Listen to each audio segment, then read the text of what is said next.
Varsay Lewis. I am a guidance counselor at Camden Catholic High School in Cherry Hill, New Jersey.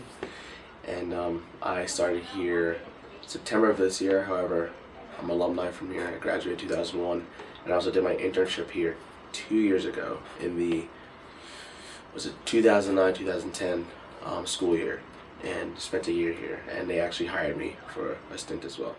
This is my first stint in private school because public schools just everyone felt that the education there for disabled kids was just better in terms of state funding and things like that.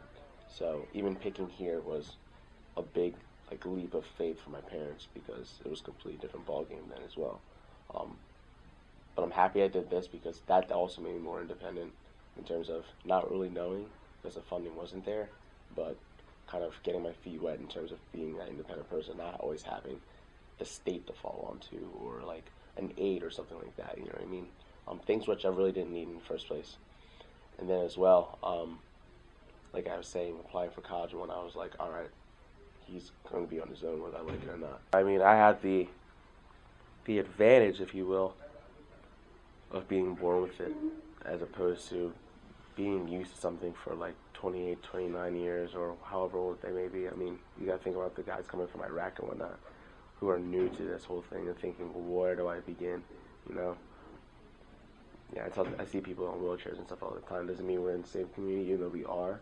You know what I mean? There are different facets to it, and I haven't, again, talked to someone that's an actual amputee in a long time, and I really should start connecting again because I won't be humble. I think I've done pretty well in terms of where I've come from, what people expected from me, and what I've accomplished.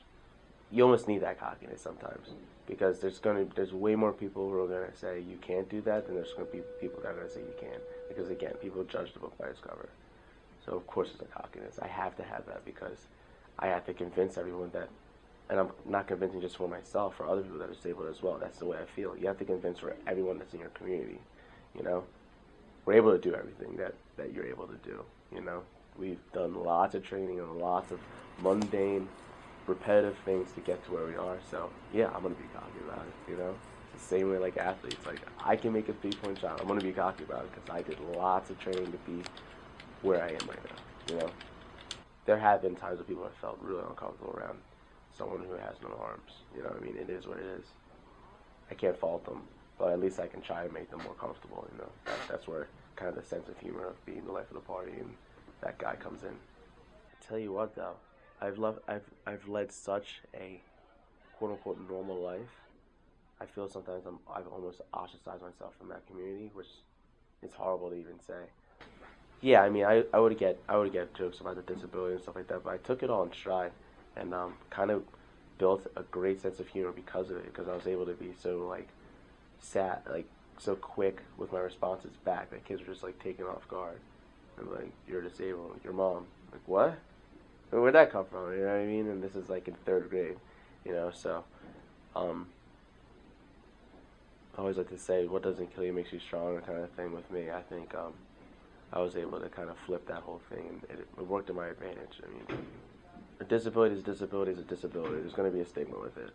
You know what I mean? So my whole thing is people like to judge a book by its cover, but getting them off guard right away. Like when I take the bus and stuff, like there's stairs, but like I'm doing everything you're doing as well though. So maybe I should be staring at you because you're not doing it as well as I am. You know what I mean? That's the kind of mentality I have. And I had myoelectric prosthetics, which the fingers moved electronically with the use of buttons inside the prosthetics. Again, they looked real, you know, like with long sleeves you wouldn't know. I hated them. It wasn't me, you know. So I stopped using them when I was about 9, and much dispute with my grandfather, who thinks that I should have them to this day. He's 90 years old. He still thinks I should have them. Good without them. I don't need them at all. I get along without them. Drive a car, work here with the students, write reports. Yeah, do it all, I guess, for the most part. And the most I asked for was a wireless mouse, and I'll tell you honestly, I really probably didn't need a wireless mouse, but it is what it is. I took a little bit of advantage, I guess. I guess I'm allowed to a little bit. But yeah, there's really nothing that that they've had to do any kind of real accommodation at this point. So, well, The one is not wearing a tie every day. You know, I mean, that's just a given that it's not going to happen. You know, even if I were to get them pre-tied every day, um, it would still be a hassle every morning to button that top button. And even if I was to hold it open, I couldn't pull it up. That's the one thing, and they've been really cool about it. And it is, I am who I am. I mean, I can't change that, you know. Even with interviews, I used to get my dad to tie him or one of my friends, and I was like, you know what, I'm faking the funk.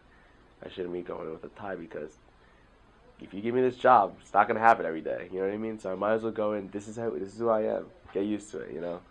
So I'm gonna have to look into being an adult and looking at a house, maybe settling down with a girl. Who knows? Those things have to arise. I think one thing at a time, though. I think the biggest thing right now is figuring out what I want to do in terms of my doctorate.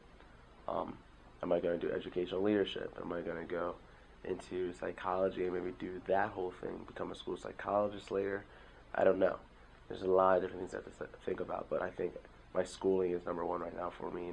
And getting these kids into college is big right now. My here and now right now is getting them into college. That was the main reason I got into school counseling.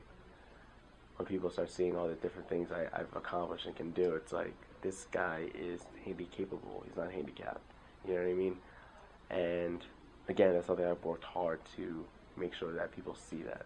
You know, there's no reason for anyone to think that they need to do things for me or assimilate their actions. Now, I've kind of worked so hard to assimilate to the normalcy of everyone with hands that there's no need for anyone to kind of have to change or anything like that. There's a lot of times I was home by myself and I was being independent anyway. So I think that helped as well in terms of the transition from home life, being with the parents, to college, and then as well now as an adult, living in Philly with a roommate, and, you know, being disabled isn't easy, but it's pretty easy too, though, at the same note.